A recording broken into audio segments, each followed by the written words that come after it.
¿Tendré que llevar a mi hijo a los Estados Unidos para que tenga una mejor educación? ¿Cuáles son las mejores escuelas? ¿Los colegios de Puerto Rico o una escuela pública? No sé, coméntame ahora mismo dónde tú piensas que hay mejor educación. Pero este tema lo vengo a hablar con alguien profesional, porque pues yo no soy maestro, yo no sé nada de esto.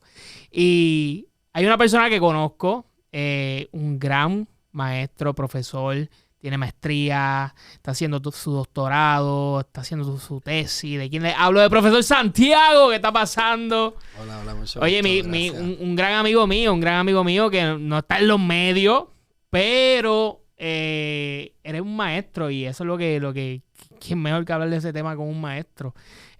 Cuéntanos un poco por qué decides ser maestro y saber, porque a veces ser maestro en Puerto Rico es un poco difícil. Es retante. Comienzo mi carrera en música y luego pues vengo de una familia de educadores, entonces transiciono a lo que es la educación. ¿Cómo tú ves la educación de Puerto Rico?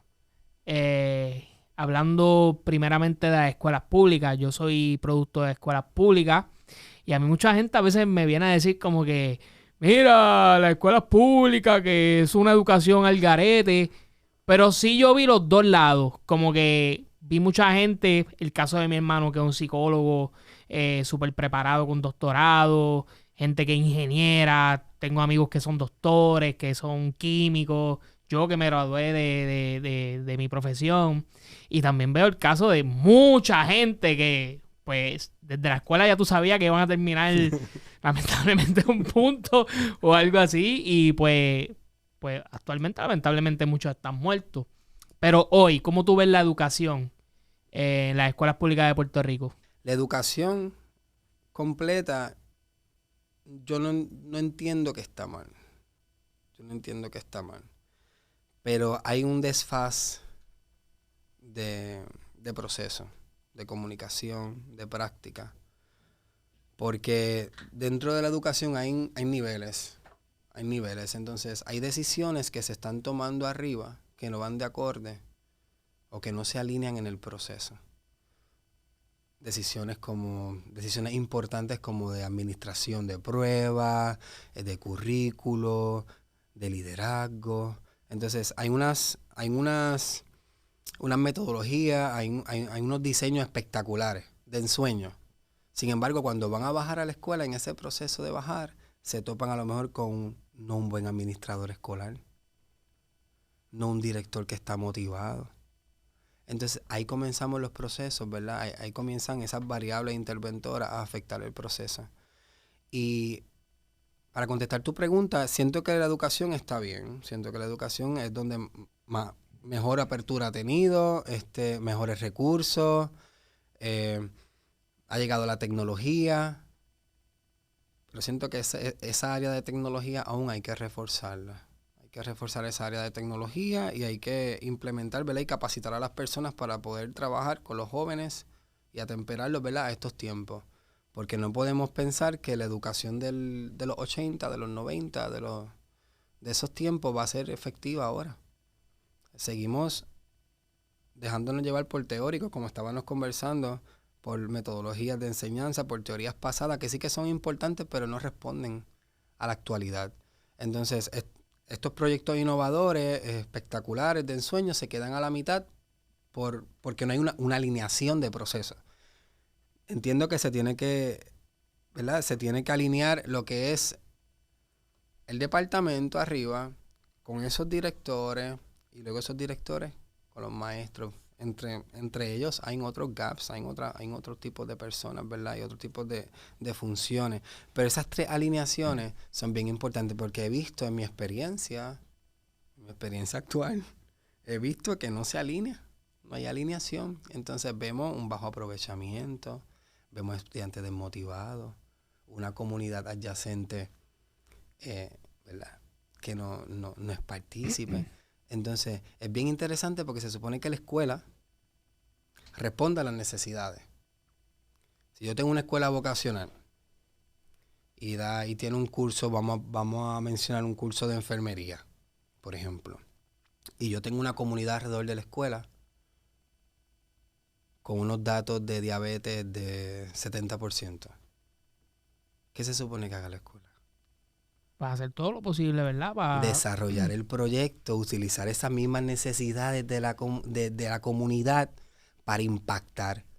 Porque ¿qué se supone? Que los estudiantes sean competentes, salgan competentes. Entonces todos esos proyectos, todos esos millones, todas esas cosas que están pasando en el Departamento de Educación se pierden porque simplemente nos metemos en un salón a dar una teoría y no estamos desarrollando personas competentes, personas que respondan a la necesidad del pueblo. Lo mismo pasa con los maestros. ¿Cuántos maestros no tienen doctorado en Puerto Rico? ¿Y dónde están las investigaciones? No se supone que ellos respondan a las investigaciones, a lo que está sucediendo. ¿Me entiendes? Entonces, creo que hay un desfaz. Hay un desfaz del sistema con los que administran, con los que lideran, hasta que, ¿verdad? El producto final, pues, puede ser un poco turbulento. Y se puede ver a simple vista que entonces no es una educación que funciona, cuando realmente sí. Puerto Rico es una cantera de talento. Si no, y se ve cuando tú estás allá en los Estados Unidos, que mucha gente salen con profesión, con bachillerato, y le quitan los trabajos a los americanos. Esa es la realidad, ¿me entiendes? Porque hablamos dos idiomas.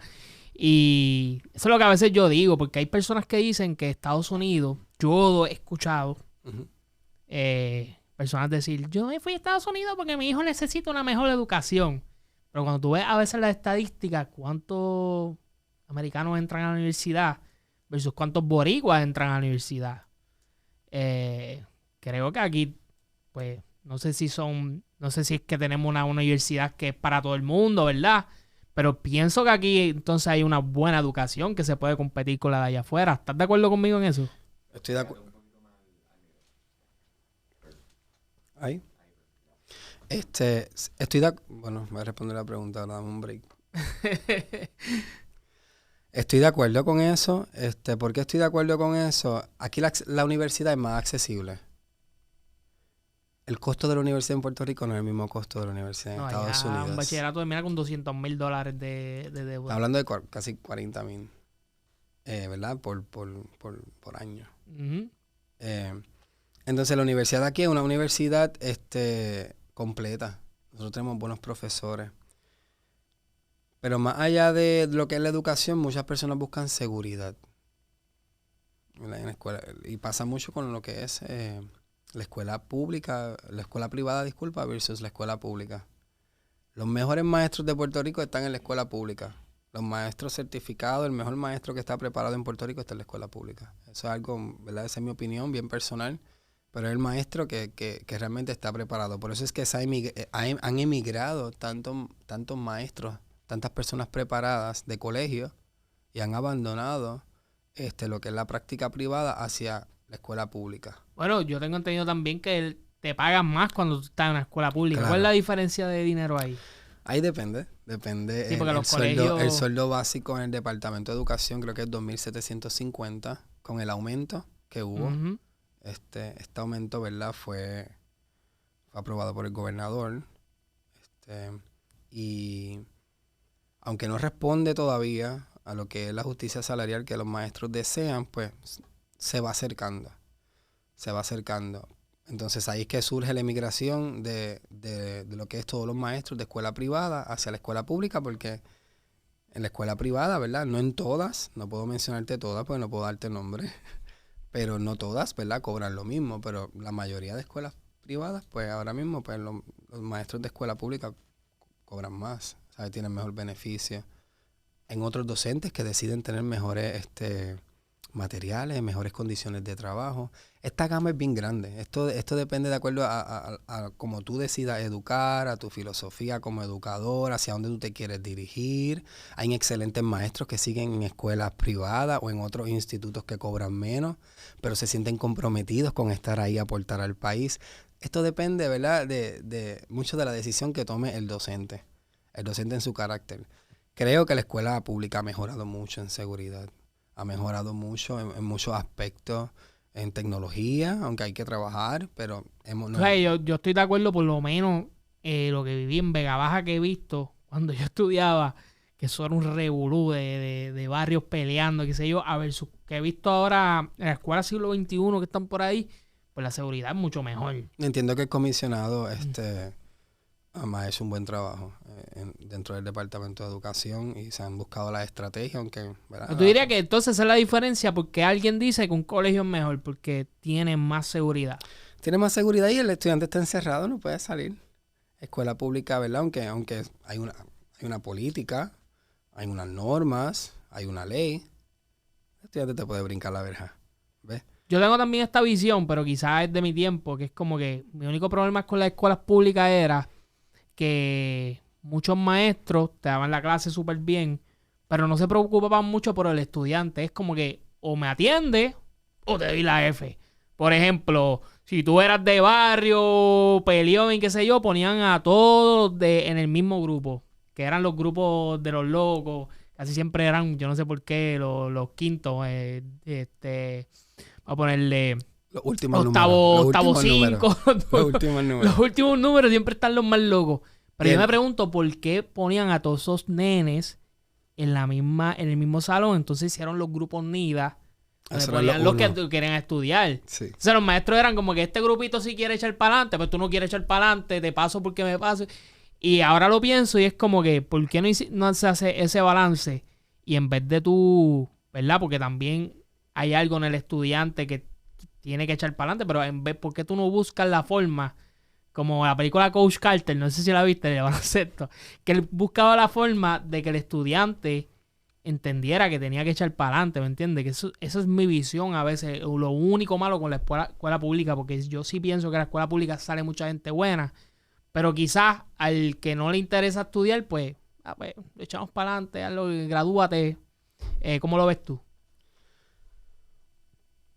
Bueno, eso tiene que ver con la organización escolar, lo que estás mencionando. Bueno, quizás también cambió. Cómo se organiza, ¿verdad? Cómo se hace esa organización escolar. Creo que una persona que tenga un grupo, ¿verdad? Que como tú lo mencionas, como tú, ¿verdad? Yo no lo veo de esa manera. Yo no considero ningún estudiante bruto. Yo siempre intento, ¿verdad? De buscar su Era un buen maestro. Siempre intento buscar su fortaleza. Cada estudiante, ¿verdad? Aprende de una manera diferente. Entonces, hay que buscar, ¿verdad? Tú como maestro tienes que buscar cómo ese estudiante aprende. Dentro de ahí entran ciertas teorías como lo que es la inteligencia múltiple. Hay estudiantes que aprenden visual, hay otros que aprenden haciendo, hay otros que aprenden a través de las matemáticas, aunque no sea la clase de matemática, pero con la integración de la matemática aprenden. Hay simultánea inteligencia múltiple que tú como educador tienes que reforzar, ¿verdad? Para buscar que ese estudiante esté. Pero respondiendo a tu pregunta, ¿por qué? ¿Cómo yo veo esa organización de grupo? Tiene que ver con la organización escolar. Esto tiene su proceso, la organización escolar, ¿verdad? El consejo, en muchas ocasiones se toma por seniority. Entre el maestro tenga más años dentro del sistema, puede elegir el grupo que quiere impartir. Pero más allá de estar la política, ¿verdad? Y estar el diseño de lo que es la organización, pienso que tanto quien está manejando la escuela tiene que conocer quiénes son sus maestros y dónde sus maestros, ¿verdad? A través del liderazgo, trabajar con esos maestros, donde esos maestros pueden rendir más. En el sentido donde cómo pueden apoyar a los estudiantes más, conocer su población. Esto lo sabe, ¿verdad? Esto lo sabe alguien que dirija, que entra a los salones, que evalúe a los maestros. Ese es el trabajo de un director. Ese es parte del trabajo, entre tantas cosas, que evalúe a los maestros, que evalúe los procesos, que sepa construir una rúbrica, que pueda medir, que pueda entender lo que está pasando, que conozca su comunidad, conozca a sus estudiantes, conozca lo que está pasando. Entonces, ahí, ¿verdad? Dentro de ese sistema donde nosotros diseñamos cómo va a correr la escuela, se entiende, ¿verdad? Que este líder tiene las capacidades para elegir y hacer el Dream Team que va a echar la escuela hacia adelante y que esos datos, ¿verdad?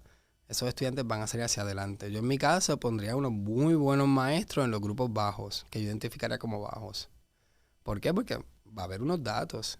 Y esos datos, ¿verdad? La gobernanza de datos y todo lo que nos brinda la escuela. La escuela es una máquina de datos. Pero ¿qué se están haciendo con los datos? Entonces, a través de esos datos es que nosotros podemos, ¿verdad? Poder diseñar, porque los datos tú los ponderas, entonces los datos son información. Los datos pueden ser negativos, pero no tienen que alinearse a algo negativo. Son una información. Entonces, ¿cómo yo manejo eso? Como dirigente o como maestro. Una prueba lo que me da es un resultado. Entonces, es una área de oportunidad. Yo lo veo como un área de oportunidad dentro de lo que es la gerencia escolar, el conocer de datos. Tenemos muchas personas que dirigen escuelas que no conocen, no saben evaluar, no conocen de datos. Los datos son simplemente un número. Y es algo bien interesante que he podido ver de lo que es nuestra nueva secretaria de Educación. ¿Te gusta la nueva doctora secretaria de Educación? Me gusta su visión, me gusta su entusiasmo, me gusta lo que ha impartido y cómo trabaja con datos. Es egresada del programa de INEVA, de la UPR, el programa de evaluación. Y cuando tú insertas la evaluación en cualquier ámbito, tú vas a obtener resultados y a través de esos resultados tú haces una planificación estratégica y tienes tiempo para poder ¿verdad? arreglar el sistema. El sistema es bien grande. El sistema es bien grande y el sistema estaba dolido.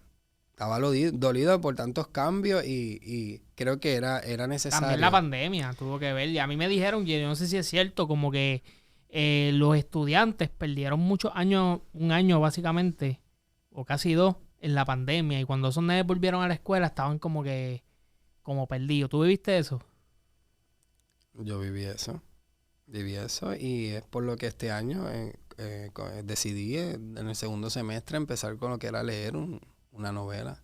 Tengo estudiantes que no habían leído novelas desde primer grado.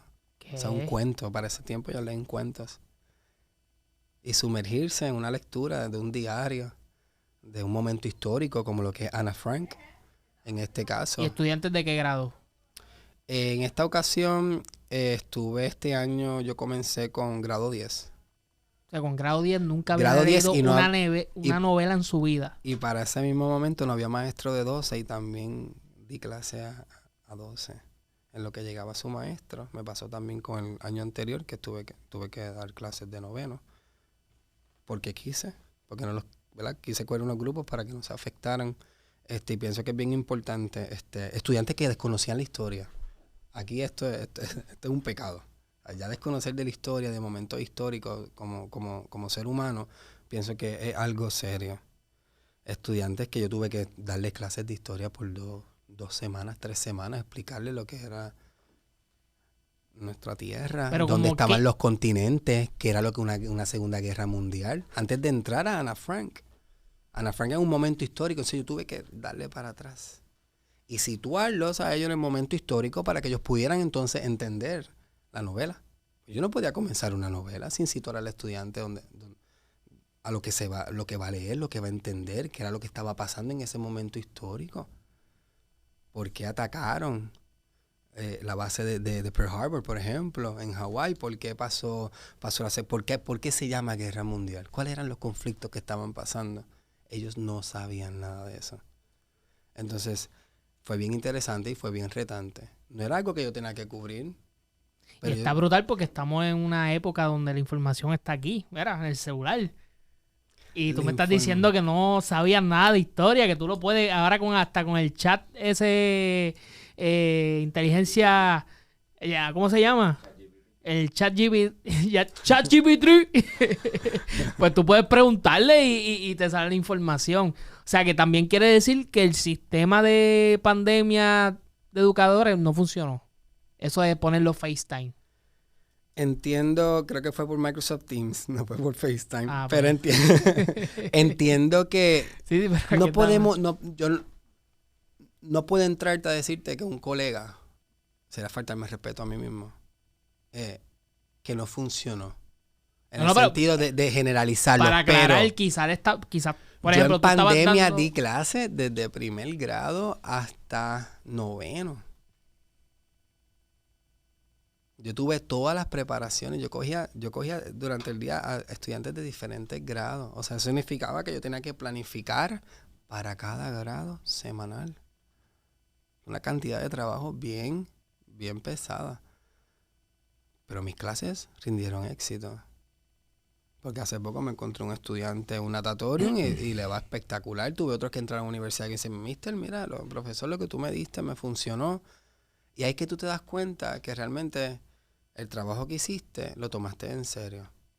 No te puedo decir lo mismo de todo el mundo. Esto es como decir, como el atleta. Esto es como decir que el atleta solamente trabaja cuando está en la pista. El maestro no solamente trabaja cuando está en el salón de clase. Yo me voy pensando en mi estudiante. Yo a veces estoy mirando una obra de arte y trato de entender, o me llega una visión de cómo puedo mejorar o cómo puedo utilizar esa arte para explicarle a un estudiante otra cosa que no tiene que ver con arte. Y esto es un ejercicio que todo el docente tiene todo el tiempo en el cerebro, de cómo mejorar su práctica. ¿Y a ti qué te ha funcionado? ¿Qué estrategias tú has utilizado para enganchar con esta generación de jóvenes y que puedan tener la buena educación? ¿Qué estrategias tú utilizas que se van del marco quizás de lo que estipula el sistema? Mi currículo no tiene música y he utilizado la música para poder crear un engagement con los estudiantes. Sí, porque hoy en día también los chamaquitos son del tiempo, como que... La tecnología. Está la tecnología, pero en otras clases no la utilizan. Por eso... En este caso, ¿cómo utilizamos ChatGPT? Yo me tuve que leer el manual del Departamento de Educación de los Estados Unidos de cómo integrar la inteligencia artificial en el salón de clase. O sea, tú eres de las personas que dicen eso que no la me tecnología... llegó, eso a mí no me lo enviaron. Pero tú eres de las personas que piensas que la tecnología va de la mano con la educación hoy en día para los estudiantes que están... Definitivamente. Ellos nacen nativamente tecnológicos. ¿Sabes? Tú tienes que hacer que la tecnología sea funcional y hacerlos conscientes del uso y del poder de la tecnología. La tecnología es lo que tú haces de ella. Tú puedes a través de la tecnología hacer muchas cosas negativas, lo hemos visto. Mira, esta persona con gran poder, por ejemplo, como Jeffrey Epstein, ¿cuántas cosas no hizo a través de la tecnología? Entre otras personas. Sin embargo, en otras personas que a través de la tecnología hacen educación, imparten mensajes positivos, se pueden conectar globalmente.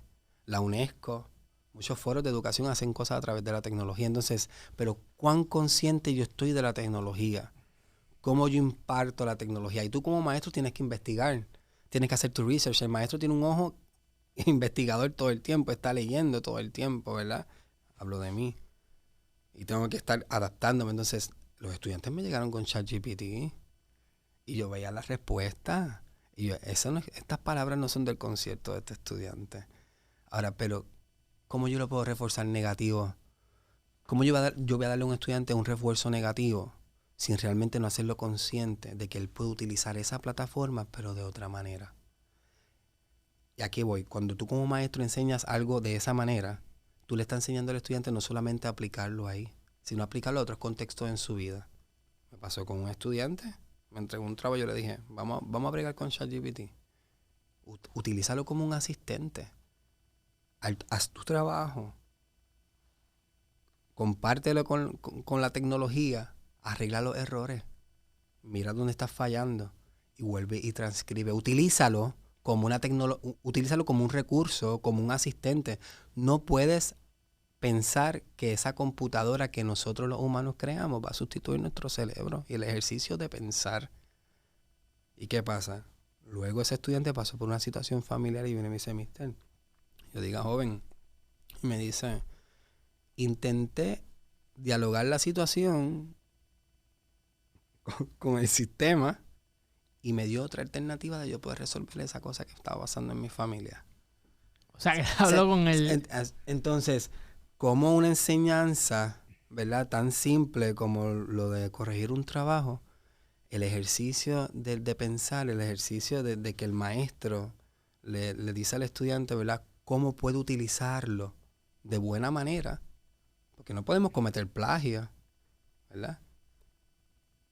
Él lo aplica a otra área de su vida. Y yo pienso que la enseñanza es eso. Más allá de cualquier estrategia que yo te pueda decir, que yo pueda darle a un estudiante, es empatía, amor, respeto y escucharlo.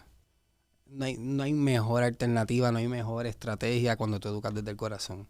La educación es cognitiva, afectiva y psicomotor. Y tú sabes que es muy cierto esas palabras porque uno a veces recuerda a esos profesores o maestros que te daban... Yo tuve uno que era Manny y para mí eso impactó la vida porque él te hablaba... Él empezaba 3 meses y uno decía, este nunca va a dar clase. 3 meses hablando de espiritualidad, de otras cosas, te abrazaba, ¿sabes? Estaba en otra vuelta. Él tenía que darte una clase de humanidad de tal historia, pero estaba en otra vuelta explicando las religiones y qué sé yo. Pero inconscientemente uno aprendía de religiones y uno aprendía de un montón de cosas. Pero uno se sentía bien con ese profesor y ¡pum! Luego empezaba la clase. Y la clase era retante. Cuando tú pensabas que, si este está de buenas todo el tiempo, esto es un amor, viene la clase, era retante. Pero cuando ya tú estabas tan conectado con ese profesor que a veces tú hacías algo mal y te daba, como que tú lo recuerdas y tú dices, diablo, este hombre impactó mi vida. Versus una mujer que quizás te colgaba, te decía, ese trabajo, ¿me entiendes? Como que no cala en la mente, tú no la recuerdas así, tú como que, profesora. En muchas ocasiones vemos a los estudiantes que entran desmotivados, entran con problemas y pensamos que es que el estudiante, ¿verdad? Llega así, porque eso es lo que se manifiesta en el salón. Y hay algo bien interesante, ¿verdad? Esto ya es algo un poquito más profundo sobre las neuronas, que son espejos. Si yo te trato mal, ¿cómo tú me vas a tratar? Mal, ¿verdad? Y eso tiene que ver mucho con cómo el modelaje se da dentro del salón. Y eso, ¿verdad? Eso va más a lo que es más profundo, a lo que es esa área de la ciencia. Pero el estudiante hoy en día se tiene que sentir escuchado, tiene que tener un ambiente acogedor. O sea, si tú tienes el respeto de tus estudiantes, no es porque tú... El respeto se gana. Es porque tú tratas con respeto. Tú tratas con respeto. El estudiante te llega con lo que él tiene en su bagaje. El estudiante te llega con los modelajes que él tiene. Y tú le tienes que mostrar a él otra manera de hacer las cosas. Yo conozco muchos maestros que llevan como 30 años que están diciendo, no, los chamaquitos de hoy en día están más al garete que nunca. Yo no puedo con ellos. Piensa que entonces es porque es algo generacional. Es algo generacional, pero también tiene que ver con el respeto, con los valores, claro. Pero en este caso, pues, a diferencia, yo me considero un poco más joven en ese sentido y tengo otras maneras y otras técnicas de poder, ¿verdad?, crear un engagement con el estudiante porque el estudiante no se siente tan lejano, ¿verdad? En mi caso, los mediodías, mi salón está lleno de estudiantes. Estudiantes que no entran a ninguna clase, siempre están atrás de mí, no me cortan una clase. Entonces, ¿qué yo hago para ganarme ese estudiante? No sé qué estoy haciendo.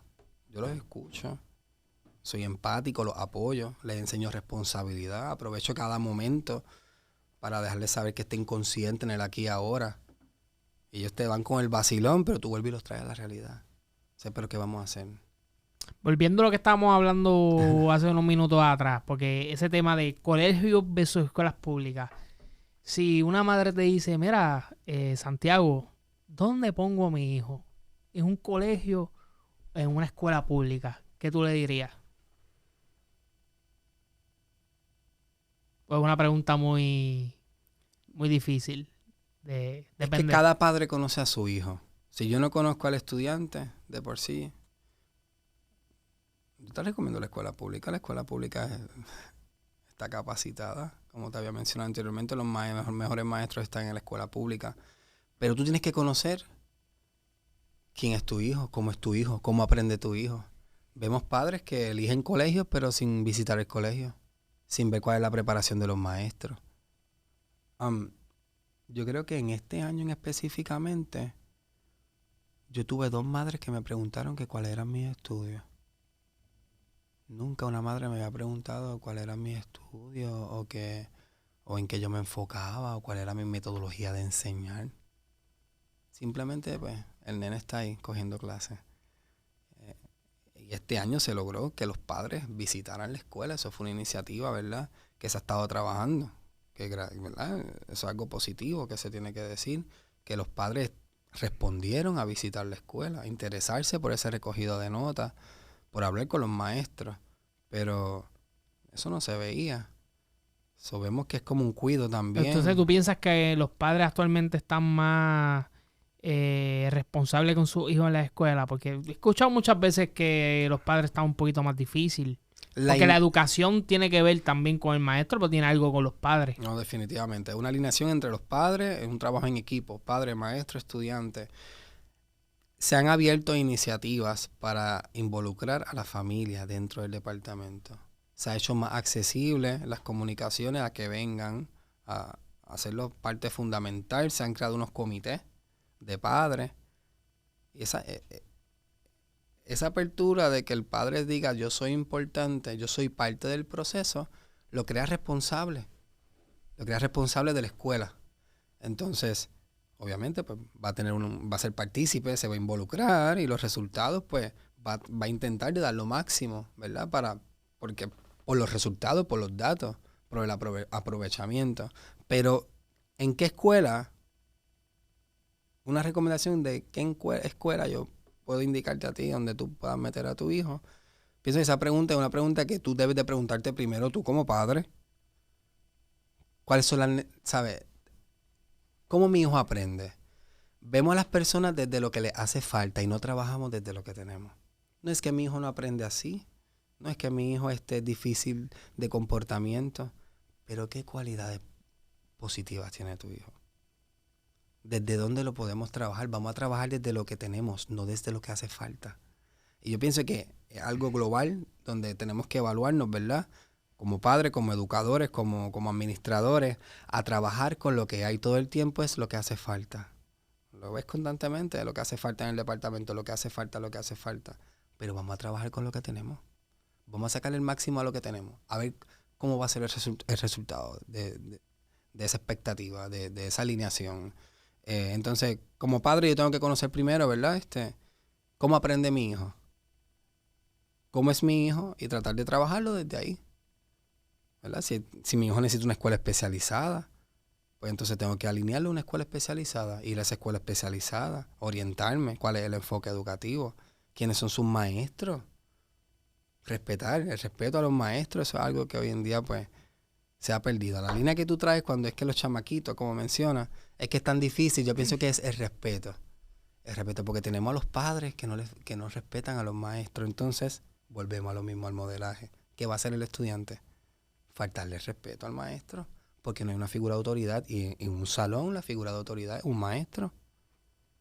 Y sus acciones deben de responder, ¿verdad?, a lo que es respeto. O sea, no hay alineación. Volvemos a lo que estaban hablando al principio. Tenemos a alguien que está dirigiendo la escuela que... Sí, yo he visto videos también. Ausente. Yo he visto videos, bueno, mi tiempo pasó, estudiantes que se paraban y le metían un gestazo a un maestro y cosas así, como que diache. Pero sí, maestros que conozco se quejan mucho de los padres, que los padres se la están poniendo difícil, por lo menos en las escuelas públicas, y que le interesa bien poco a sus hijos. Están... Pero ¿cómo tú lo ves? Que tú tienes más experiencia en eso. No puedo generalizar. Hay padres que están conscientes. Yo tengo padres que desean que sus hijos alcancen unos niveles de educación y que sobrepasen las expectativas. Tengo padres también que son padres que con que el estudiante se conforme, ¿verdad? Con graduarse de cuarto año basta. Y se lo dicen así mismito. Tú solamente tráeme el diploma. Entonces... ahí trabajamos motivación también. Entonces, ¿cuán comprometido yo estoy? Yo quiero que mi hijo salga hacia adelante o que no salga hacia adelante. Yo vengo de un lugar bien humilde. Y mi mamá siempre me inculcó, tú tienes que echar hacia adelante. A su manera. Pero nunca me dijo, confórmate con un cuarto año. Se pasa regañándome ahora, me dice, no estudies más nada, cuando se enteró que iba a entrar a la escuela de Derecho. Se enojó porque me dice, constantemente... Ha estudiado demasiado. El consejo exacto, lo cogiste muy... Ya es demasiado. Pero entonces, ¿en serio? ¿cómo estamos criando a nuestros hijos? ¿Verdad? Estamos siendo conformistas. Estamos en un mundo que creo que no es bueno ser conformista. Tampoco egoísta. Todo es un balance. Entonces, pero tengo que educar a que el estudiante, a que mi hijo en este caso... sea una persona competente, que tenga un buen trabajo, honrado, que se capacite, que pueda tener una conversación con una persona. Pero esas conversaciones limitantes, a veces pensamos que no tienen valores y entran en esta mente de estos jovencitos y hacen un camino profundo. Y el estudiante entonces entra desmotivado al salón y siempre quiere hacer lo mínimo. Hacer lo mínimo. Nosotros como maestros hacemos casos de estudio.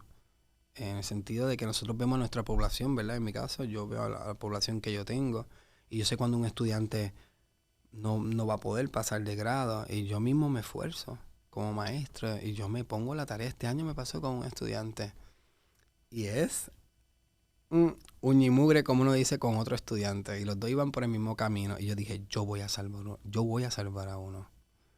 Y a los dos le estoy dando lo mismo. Y estoy usando la misma metodología con los dos. Pero hay uno que se va a salvar y hay otro que no. Ahí está mi trabajo hecho. Ahí está un caso de estudio perfecto. Están comiendo lo mismo, están en el mismo salón, con la misma música, en el mismo periodo. ¿Verdad? Yo como maestro decido, ¿verdad? Entrar ahí y trabajarlo. Pero la motivación intrínseca. La motivación sale de aquí, de adentro de ti. A ti nadie te puede motivar. Sí, tú me puedes dar unas palabras de motivación y yo puedo sentirme, ¿verdad? Puedo sentir una emoción y esa emoción me lleva a un sentimiento. Y yo puedo, pues, entonces sentirme que tuve un uplift, ¿verdad? Pero no va a crear un cambio a menos que yo dentro de mí decida crearlo, ¿verdad? Y eso es algo que la inteligencia emocional es bien importante en los estudiantes. Los maestros tenemos que empezar las clases en muchas ocasiones con reflexiones positivas, ¿verdad? Con reflexiones emocionales, introspección, utilizar diferentes tipos de instrumentos como lo que es un diario reflexivo. Hay estudiantes que yo he tenido que se desbordan en un papel y sacan sus sentimientos y la clase se fue en que ellos pudieran expresar algo que no habían podido expresar hace 5 años. ¿Sabes que mi hermano es psicólogo en una escuela y él me dice cosas como niños de 12, 11 años, ¿verdad? No me puede hablar los casos por ética, claro. pero niños de 12, 11 años, 9 años que se quieren quitar la vida. Y yo me digo, ¿verdad? Porque está la tecnología que se usa para muchas cosas buenas, pero la tecnología como que ha puesto en la mente de las personas como hay tanta información y tanta información y tanta información, niños escuchando como que, tú no necesitas estudiar para ser millonario, gente que ve video y dice, no, que ahora tú tienes que motivarte, ¿me entiendes? Y nos estamos encontrando con jóvenes y niños que no saben porque tienen tanta información en la cabeza que no saben cómo llevar la vida. Nos estamos comparando. Exacto. Nos estamos Y comparando. ahí es el con juego de artistas. que debe ser bien difícil, entonces, porque por ejemplo, son nenes que dicen, no, yo quiero ser el próximo John Chimmy, yo no quiero estudiar. O mira, en internet tú puedes ser influencer, no hay que estudiar, ¿me entiendes? Y ahí están en una escuela cuando acabaste de ver 20 videos y sentarte en un salón. Eso debe ser un reto un poco difícil para el maestro, como cómo estos me escuchan o cómo estos entienden mi mensaje. Definitivamente, como te había mencionado, la tecnología. Tú tienes que hacer que hay un currículo. Hay un currículo de lo que tú tienes que dar, pero tú como maestro decides cómo tú lo vas a dar. Y ahí es que entra el arte, ¿verdad? De tú poder diseñar una clase. ¿Cuál es el trabajo de un director? Yo nunca he entendido el trabajo de un director, los veo siempre en la oficina, ahí regañando. Pero ¿cuál es, para los que no saben, qué es el trabajo de un director escolar? El trabajo de un director ¿Cuál es el trabajo de un director escolar? Las funciones son muchas. Son muchas. Son muchas las funciones No administrativas. es como a veces uno piensa que está en la oficina sentado, allí regañando, mirando los salones. Hay de todo. Hay de todo. Está el que usualmente tú te vas a encontrar con mucho que lo que hace es quejarse. Y a veces me pregunto, entonces, ¿te gusta tu trabajo o no te gusta tu trabajo? ¿Entiendes? Pero dentro de las funciones, un montón. Tienes que establecer y mantener un ambiente de aprendizaje. Tienes que supervisar el cumplimiento, ¿verdad? De todo lo que son las áreas de leyes. Tiene que evaluar. Tiene que bregar con simultáneas plataformas de cumplimiento, donde se te da un tiempo. Tiene que inspirar. Inspirar. Ninguno de mis directores me inspiraron, güey. Ese es el más fuerte. Inspirar, amar su trabajo, apoyar a su facultad, amar a sus estudiantes, hablar bien de sus estudiantes, buscarle técnicas como líder a todas las áreas de la escuela, a la comunidad. el papel de un director, las funciones de un director, el sillón de un director es de mucha responsabilidad. Y creo que una de las variables más fuertes en estos momentos y uno de los pilares donde el departamento debe de hacerle más énfasis a evaluar a esos directores. O sea, que el Departamento de Educación... No es que cumpla con un papel que se tiene que entregar a las 3 de la tarde. Es inspirarlo a que trabaje, ver cómo él trabaja. No es entregar un papel, es estar, ¿verdad? Evaluarlo, sus Eso casi nunca lo hace el funciones. departamento, ¿verdad? Como Sí. que llega allí... Hay unos protocolos y, ¿verdad? No puedo entrar en ese tema porque en estos momentos, pues, en un momento difícil para hablar de esta situación, ¿verdad? Porque todo lo que te estoy hablando aquí es sobre mi experiencia como educador, disculpa, y de eso hace poco escribí en el periódico del Nuevo Día, la Pues, si ausencia. la gente no sabe, tú escribes el periódico El Nuevo Día, ahí... Ahí estamos, sí. Y ese artículo se llama La ausencia del director y sus implicaciones en la calidad educativa. O sea, ese rol del director tiene que ver mucho, está bien alineado a lo que es. Si tú tienes una facultad de maestro descontenta, ¿cómo va a ser tu resultado? Esto no hay que pensarlo mucho. ¿Cómo va a ser tu resultado? Uno Malísimo. negativo, ¿verdad? Va a ser un negativo. Si tú no inspiras, si tú no visitas, si tú no mantienes a tu comunidad contenta, si tú no capacitas, el director debe estar disponible hasta cuando falta un recurso que va a dar un taller. El director tiene que estar maestro. preparado para estar ahí y conocer las problemáticas de su escuela y tener una planificación estratégica preparada para impactar a su comunidad. No esperar que venga alguien que envíe el departamento a dar un taller. Tú tienes la autonomía, tú eres gerente de la escuela, tú eres el líder principal de la escuela. Pero entonces cuando utilizamos las plataformas para hacerle daño al maestro, para castigarlo, ¿verdad? Es todas esas variables que intervienen en el proceso, son las cosas que afectan el proceso. Porque alguien que está trabajando descontento no va a dar un buen resultado. Entonces, creo que más allá de cumplir con plataforma, cumplir con política, cumplir con plataforma, cumplir con la facultad de la escuela, cumplir con la infraestructura, hacer las compras, trabajar con la planificación. Creo que más allá de todas esas cosas que yo te pueda mencionar, el trabajo de un director tiene que ser amar la educación y reconocer primeramente el poder que tiene su rol dentro de una escuela. Una pregunta, ¿el director tiene que ver mucho también con la política? Por ejemplo, si el gobernador que está es popular, si el director es popular, tiene más posibilidades de ser director, o si el gobernador es PNP y tú eres PNP, tienes más posibilidades de ser... ¿Se ve eso aquí? Creo que en algún tiempo se tuvo que ver. Pero ya no. Realmente no trabajo en reclutamiento. Pero para tú ser un director, tú tienes que tener unos estudios. Tú tienes que tener unos certificados. Y para tú, ¿verdad?, ejercer, si en esta escuela no hay director, se hace una convocatoria y van esas personas, ¿verdad?, que tienen la preparación, los requisitos mínimos de esa convocatoria y tienen, ¿verdad?, que participar, tiene que competir, tiene que tener lo que se exige.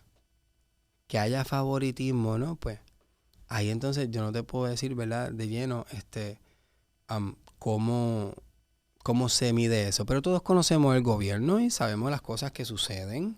No tenemos un departamento despolitizado, pero entiendo que no debe de interferir en lo que son los procesos y en la elección de un buen candidato. Lo que sí debemos de hacer es evaluar esos directores que están ahora. Por eso, pero también cuando yo era estudiante yo decía, ven acá, el departamento, porque para eso estaban las pruebas puertorriqueñas que ya no... Sí. Eso lo quitaron, ¿verdad? Hace tiempo, las pruebas puertorriqueñas. Sí, hay otros tipos de pruebas, tienen otros nombres, etcétera. Sí. Pero es como si fueran las pruebas puertorriqueñas, ¿verdad? Es parecido, sí. Se me supone que se recojan unos datos, ¿verdad? Yo me acuerdo que donde yo estudié en Vega Baja, para no tirarlo tanto en medio, éramos de los peores en las pruebas puertorriqueñas. Wow. Y hubo un año que fuimos de los mejores, porque tú sabes que estaba la escuela de... Cuando dicen que la escuela está en... que siempre decía que siempre, esta escuela puede cerrar, pero nunca cerraba. Entonces, esto está en mejoramiento académico, que yo para mí que es un embuste ahí, yo no sé, pero que, mano, hubo un año que nos las dijeron todas. ¿Cómo fue? Los maestros dijeron. Ay, Dios santo. Yo creo que aquí yo estoy siendo muy chota, ¿verdad? Pero hubo un año, ya esto pasó, hubo un año que los maestros, me acuerdo, en intermedia, nos dijeron las pruebas puertorriqueñas y decían, no, está por la mal, porque si la ponen bien, tú sabes, que no sean perfectas, pero entonces se ponían todos de acuerdo, estaban todos los maestros de acuerdo, como que no, esta es la prueba de matemática, pues vamos a traer a la maestra de matemática para que nos digan cómo es esto, vamos a traer. Entonces todos se pusieron de acuerdo para que ese año saliéramos de la jodienda esa. Del plan de mejoramiento. Del plan de mejoramiento. Wow. Y cuando yo me pongo a pensar ahora es como que, wow, siempre yo salía medio, pero ahí salía avanzado, ¿me entiendes? Pero cuando yo me pongo a pensar es como que eso fue un plagio que nos enseñaron básicamente. Ahí vamos, a lo que estaban hablando ahorita, el modelaje. Exacto. Entonces, y después me dan un examen, no te copies. Puñeta, pues si hace un mes tú me dijiste las pruebas de puertorriqueña, ¿cómo que no me copies? Eso es lo que yo voy a hacer de hoy en día. Y la importancia del instrumento, eso es un instrumento. Eso es un instrumento y lo que va a brindar es un dato y a través de esos datos llegan fondos, entre otras cosas. Tenemos que entender de dónde partieron ellos. En este caso, me imagino que no quieren perder su empleo, entre otras cosas, ¿verdad? Esto es algo, ¿verdad? Muy personal. No es algo en lo cual yo entraría nunca. Yo soy bien ético en eso. Yo respeto y tengo mucho respeto, ¿verdad? Y le enseño a los estudiantes el respeto de hacer las cosas, ¿verdad? Sí, que si un director te dice un día, mira, estamos en prueba, tienes que hacer esto tú. Jamás, no, jamás. Pero, entonces, cuán importante, ¿verdad? Llevándolo a la actualidad, pasó con las pruebas CRECE este año. Muchas personas. Que las pruebas ¿verdad? CRECE son. Muchos estudiantes, bueno, las de rendimiento, las pruebas de rendimiento que se estuvieron. ¿Y cuál es la diferencia rápido para saber de entre una las pruebas puertorriqueñas? Yo no las evalué. Para ese tiempo yo las tomaba. Ya. Pero tú empezaste de las pruebas CRECE, ok. No, exacto, como profesor. Ya. Sí. Entonces, yo como maestro, durante el año tú vas planificando, ¿verdad? En los años anteriores, esas pruebas te dan una data. Una data en la cual tú tienes que mejorar. Entonces tú como maestros vas planificando. Y esas pruebas no valen nada, ¿verdad? ¿A qué te refieres de valor? Como por ejemplo las pruebas puertorriqueñas. Si valen una nota las pruebas. No tienen valor. El valor académico que vaya al estudiante asignado. Tienen para evaluar. Tienen un valor, sí, van a dar un resultado que se obtiene para hacer otros tipos de cosas. Sí. Entonces, pero el estudiante viene por generaciones pensando como lo que tú acabas de pensar, eso es al garete, eso no es para punto. Eso, me lo dicen, al sol de hoy me lo dicen, pero eso vale punto, mister. Yo tengo que hacerle la historia. No todos lo hacemos, pero tenemos que estar conscientes y hacer al estudiante consciente que estas pruebas van a arrojar un resultado. Nosotros como docentes planificamos todo un año con una línea, ¿verdad? Con unos estándares que es para reforzar esas pruebas. Se entiende que cuando el estudiante toma la prueba, supone que salga, ¿verdad? Mejor. Ahora, en muchas ocasiones no se hace una planificación estratégica en el sentido de alinear los grados. ¿Cómo trabajan mis maestros de noveno? ¿Cómo se fusionan con mis maestros de 10? No, el de noveno trabaja aparte, el de 10 trabaja aparte, el de 11 trabaja aparte, el de kinder trabaja aparte, el de primero trabaja aparte. Y así no podemos trabajar. Entonces, estas pruebas, ¿verdad? Siguen obteniendo resultados desfavorables en muchas de las ocasiones porque no se hace consciente que el estudiante debe de responderla de una manera correcta. El estudiante tiene que conocer que ese resultado que va a salir ahí es el resultado que va a arrojar de los estudiantes de Puerto Rico. Más allá de un instrumento que no valga, yo siento que es un instrumento el cual tenemos que trabajar para sentirnos orgullosos. Debemos de sentirnos orgullosos de esos resultados. Pero entonces, ahí va una educación previa antes de la prueba de lo que es un instrumento. Tenemos maestros, tenemos directores que no saben construir un instrumento de evaluación. Fue mi interés por el cual pertenezco actualmente en la Junta de la Directiva de la Sociedad Puertorriqueña de Evaluación. Mi interés por conocer de la evaluación. de entrar en eso y cómo aplicarlo en mi práctica constantemente en todo. Entonces, son importantes, son sumamente importantes. Y el estudiante tiene que entender que son sumamente importantes esos resultados, no solamente esos resultados, los de todo tipo de instrumento que se crea y que se da, porque es con una conciencia de probar que tú aprendiste, ¿verdad? Y cuán eficiente tú eres o cuánto... No eres tus resultados, no eres tus resultados, pero los resultados son una data de la cual tú te puedes, ¿verdad?, parar y trabajar desde ahí hacia mejorar. Entonces, como sistema dependemos de esos tipos de instrumentos porque obtenemos fondos, ¿verdad?, entre otras cosas que se trabajan y sobre todo conocemos cómo el estudiante está. Pero entonces, ¿la data es real o no es real? No es real porque el estudiante no está respondiéndola como debe de responderla. Entonces no estamos alineados. Las decisiones están espectaculares, las pruebas las crearon espectaculares, pero entonces se adiestró a las personas correctamente, se hicieron correctamente. El sistema de internet, vamos con una variable nada más. El sistema de internet aguanta la capacidad para que todos los estudiantes de 86 escuelas, vamos a hablar por lo menos de una región, 86 escuelas, se puedan conectar simultáneamente a la misma red y contestar. Entonces, hay un desfase de proceso. Vamos a trabajarlas escalonadamente. Vamos a trabajar las superiores este día. Vamos a trabajar la intermedia este día. Y así, ¿verdad? Pero ya esto va dentro de la planificación, de la estrategia, de las cosas que funcionan o no funcionan dentro de una prueba y cómo esos instrumentos se crean, entre otras cosas. Pero son importantes. Y lo que hicieron tus maestros, lo siento, pero están mal. No te dieron buen ejemplo. No me dieron un buen ejemplo, definitivamente. Para ir terminando, quiero tocar este tema. Una es el cierre de escuelas. ¿Cómo tú ves eso del cierre de escuelas? ¿Crees que es algo entendible? ¿Crees que es algo que no se debería tocar nunca? ¿El cierre de escuela que pasó? No, que cierran varias escuelas y la gente se queja. A veces cierran escuelas más pequeñas y los mandan para otras. ¿Cómo tú ves eso? Es un tema medio controversial, pero... Estos temas son controversiales cuando no conoces, ¿verdad? Cuando simplemente ves que cerraron una escuela y no tienes conocimiento. Pasó, ¿verdad? En mi área pasó en muchas ocasiones. Pasó que cerraron escuelas y entonces la comunidad tiene un apego sentimental ¿verdad?, de diferentes áreas con la escuelita. A veces dicen la escuelita, esa es mi escuelita. O tu hijo no está brindando unos resultados formidables. No, pero él se tiene que graduar de ahí porque toda nuestra familia se ha graduado de ahí.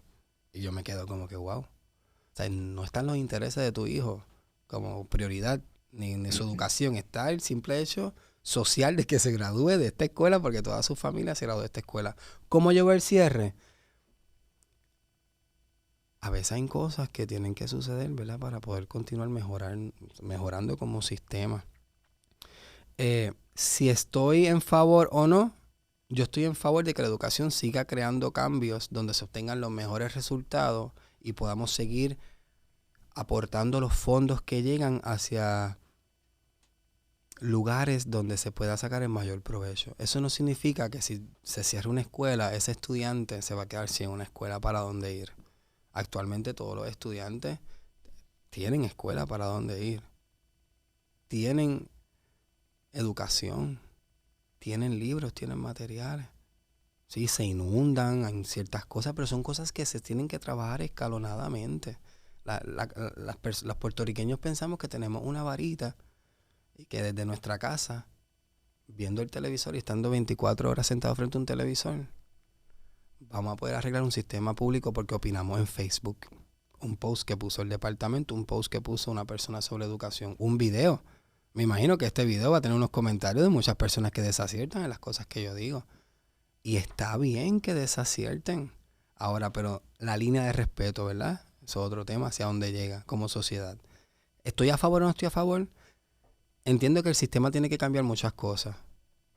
Y para obtener los resultados que queremos tener, el sistema tiene que sufrir unos cambios que van a doler. Desde puestos hasta salarios, hasta administración, hasta el cambio de muchas personas que ¿Pero salario a qué tú te refieres? ¿Qué salario? salarios, muchas personas, ¿verdad? Como hace poco, mencionar muchas personas que tienen unos salarios altos, de confianza, etcétera. Y como se mencionó, se van a ponderar esas situaciones, se van a ver y de ser necesario cerrar algunos puestos, ¿verdad? Se van a tener que cerrar. Yo no sé qué puestos son, pero sí sé que son familias, que son puertorriqueños, igual que yo, y que les va a doler a su familia.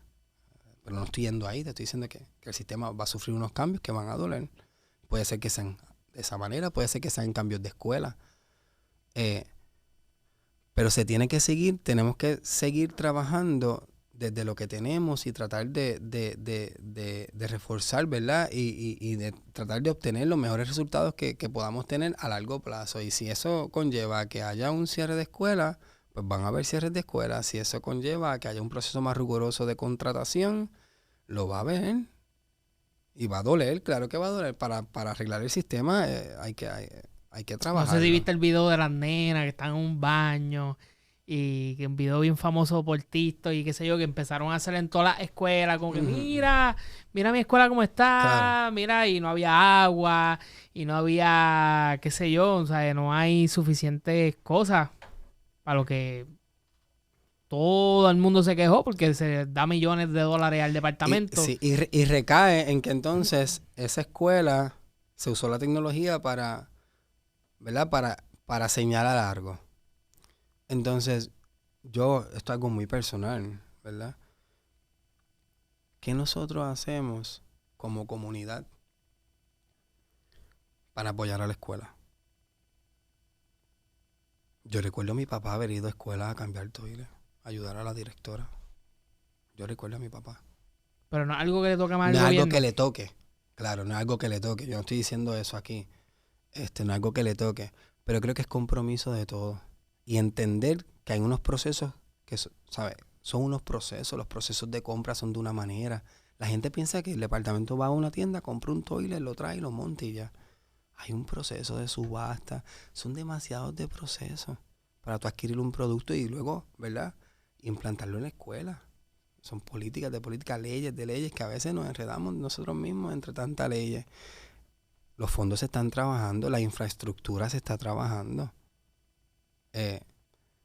Yo pienso que, ¿verdad? Que la Secretaría ha hecho un trabajo espectacular en el poco tiempo que ha estado. Y sobre todo el trabajarlo desde la inteligencia emocional, de ser positiva, de trabajar por los maestros, de trabajar con el gobernador de mano. No todo el mundo va a estar contento. No todo el mundo está contento, como te mencioné. Hay muchos temas, el tema de carrera magisterial ahora mismo. Todos los problemas que están pasando en educación, la mayoría de estos maestros, muchos de ellos tienen doctorado, tienen estudios, quieren el pago. Pero ¿de qué manera, aparte de educar, tú estás aportando al país? Estás escribiendo, estás investigando. ¿Qué se está haciendo? Entonces, mi trabajo simplemente va alineado a seguir aumentando mi cheque de sueldo para yo beneficiarme y mi productividad va a depender entonces de cuánto dinero el departamento a mí me paga. No me han pagado carrera magisterial, pues yo no voy a dar clases. Voy a hacer lo mínimo. No debería de ser así. Y es un mensaje que les doy a las personas, ¿verdad? A los educadores de toda línea.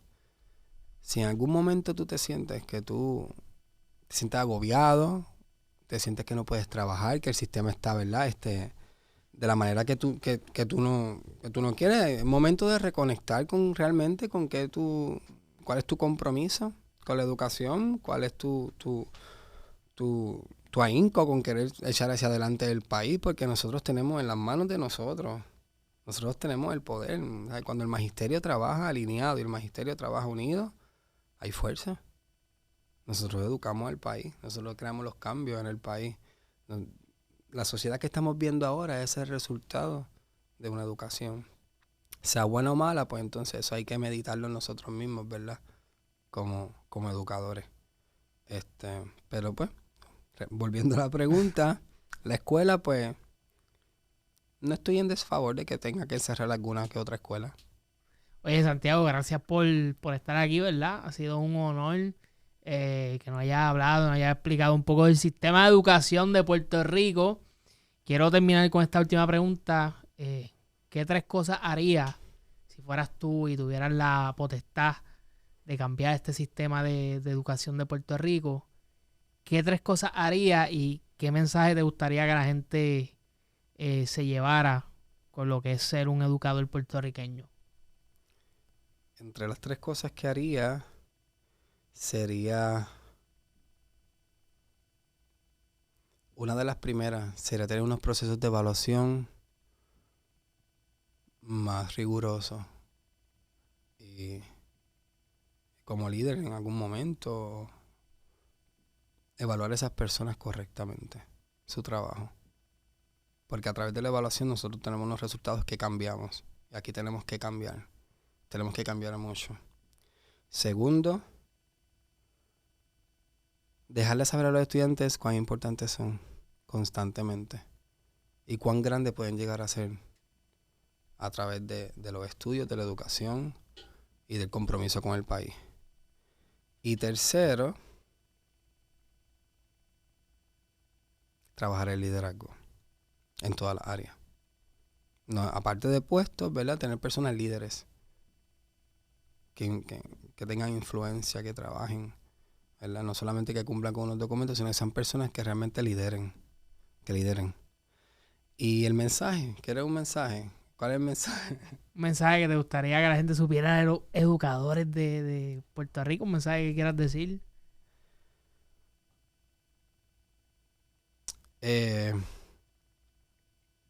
Estamos viviendo unos momentos fuertes como sociedad puertorriqueña, momentos de cambio, momentos ahora de futuros cambios también políticos, entre otros. Yo el mensaje que le quiero dar a los maestros es que conecten con los educadores específicamente, que conecten con lo que les hizo elegir esta profesión, que conecten con el amor que tienen hacia ella y que se involucren plenamente y desinteresadamente en lo que es promover al estudiante a que sea un estudiante competente, que salga a la sociedad a aportar, que salga inspirado. Conexión. Tiene que haber conexión y alineamiento con esa misión y esa visión que te hizo ser educador. Hay muchos educadores pasando por simultáneas cosas que no puedo mencionarte aquí. Estoy pasando por una simplemente y he visto unas cosas que son de horror. Pero todos los días antes de salir de mi casa, conecto. Yo amo esto, yo voy a cambiar la sociedad, hoy va a ser un buen día y hay que conectar. Hay que conectar. Así que ese es mi mensaje para todos los educadores, que conecten con lo que los hizo estudiar esto y que amen esto y lo hagan con mucho amor y con mucha responsabilidad. Oye, gracias por estar aquí. De verdad que fue una gran entrevista. Y Corillo, ya sabe, suscríbete, sígueme como el Tony.pr en Instagram. ¿Qué redes sociales te pueden seguir? No tengo redes sociales. ¿Qué decir, Santiago? Tiene que abrir las redes sociales ahí para que haga un post de educación. Pero y pronto, eso. vamos a ver. ¿Nunca te ha llamado la atención? No. Viste que es influencer, déjate de cosas de MySpace. Es otra historia, Esta es otra historia. Bueno, Corillo, nos vemos por ahí. Comenta qué tema te gustaría que hablemos. Ya tú sabes, aquí estuvo Santi en los controles. Seguimos por ahí.